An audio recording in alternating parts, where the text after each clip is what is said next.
Hey everybody, I am back and I just wanted to make a brief video about a box that I recently went through. It is my disaster box, box of fear, whatever you want to call it. It is a box that I packed probably maybe a year before I stopped attending the meetings.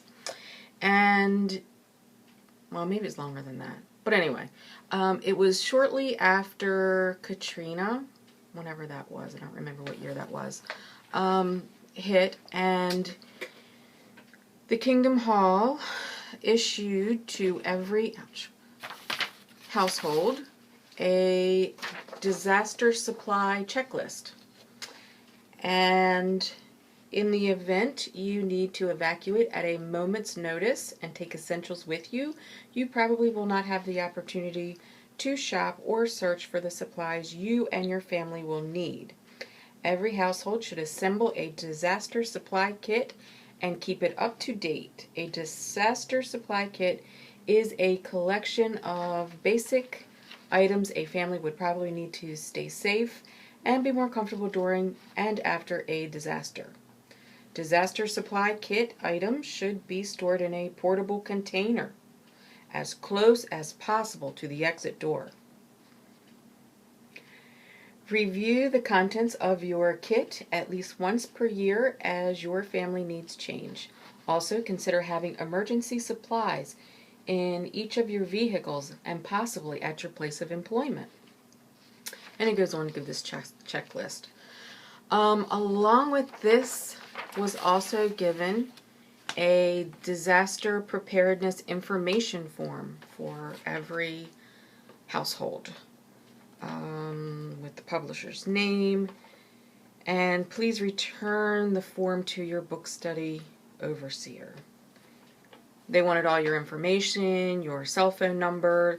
They wanted not one but two alternate locations, addresses where you could be located in the event of an emergency/disaster.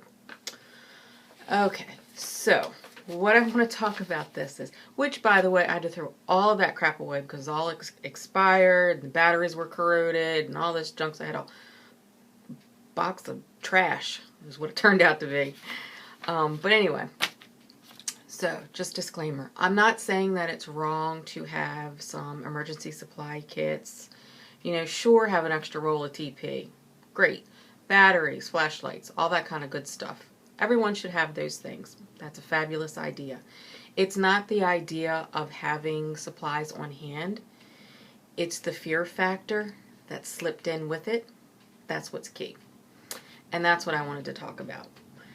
Because when this information was presented to our hall, and I remember this vividly, and it said so right here in this disaster supply checklist, that keep your items in a, what is this, a portable container. And they said to keep it as close by the door as possible because you never know when Jehovah's going to warn his people. At any moment's notice, ahead of when the world even has a hint of anything that's going wrong, Jehovah's going to warn his people through the elders. They may call you up and say you need to evacuate. You grab your bag by the door and you hit the road. So I was ready. I had my box. I had this giant suitcase and I just packed that thing full of all the things that they told me to do. And I've got to say, I have never had use for a whistle. Never blown a whistle before in my life, I don't think. I don't remember. But they told me to go out and buy a whistle. I went out and bought a whistle. They told me to photocopies of identification, to get small bills. I packed it in a watertight sealable pouch. I mean, I was ready. If an elder would have called me and said, grab your bag, head to Idaho, I would have been on the road in 10 minutes, maybe 5. And that's because I was afraid. And that is the point. I think the whole idea is to keep you so filled with fear and so anxious and paranoid, waiting for disaster, waiting for someone to tell you jump so that you can jump. That is the state of mind that a lot of Jehovah's Witnesses find themselves in, and that is the state of mind I was in.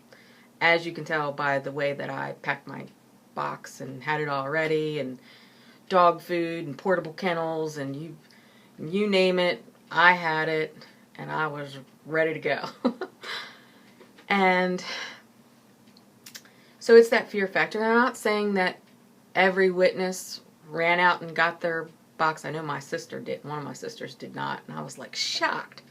Because she was like, Sister Pioneer, husband's an elder. And when I found out she did not have a box by her door, I was like, oh, that's crazy. Only I was crazy, but I didn't know it. Anywho, so I have yet to blow my whistle. I've had this probably 5, 6, 7 years. But it's the fear factor that made me go out and purchase this. And maybe not everyone took it as seriously as I did. And then again, maybe they did. And I am on the East Coast in Maryland.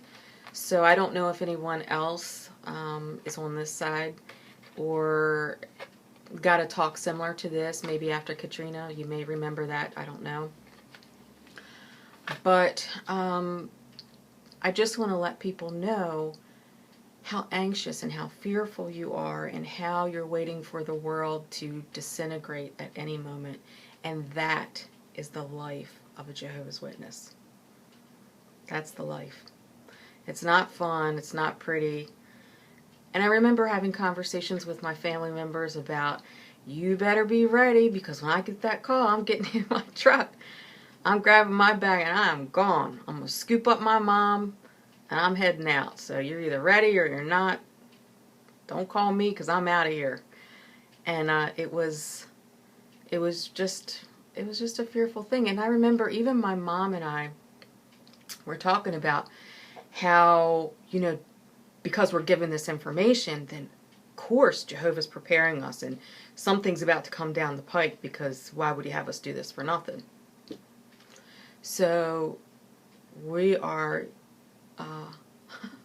paranoid and we're afraid.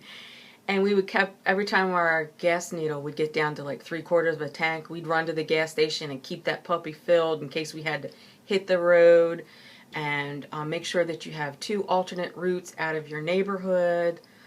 I mean, this was like big news. This was like serious in my mind and in others. And boy, I'm glad I don't have to do that anymore. Because now looking back, I'm thinking, oh my gosh, what the heck was I thinking? I mean, what happened to the power of God? If he wants to save me, he'll save me. With or without my box, with or without 3 forms of identification and 3 addresses to report to and 6 cell phone numbers. And what happened to that? What happened to relying on God? And what happened to, even if you step back into the Jehovah's Witness mindset and you think, well, what happened if something did happen to us? What if we weren't warned? What if a natural disaster did come? Like the Kingdom Hall that Cedars did a video on in the Philippines, I think it was, where, I could be wrong, it might be somewhere else, but where the Kingdom Hall was washed away in a storm. Then you pull out the card that says, well, unforeseen occurrences befall us all. And then when you're saved, you put that card back in the pile and you pull out another card that says, Jehovah saves his people and forewarns his people before he makes a move. It's whatever card fits the circumstance that they want to use. So it's mixed messages across the board. It's fear tactics. It's paranoia. It's anxiety. And for God's sakes, people, just wake up and get out. All you need is your sense of reason, and God. Have a good one.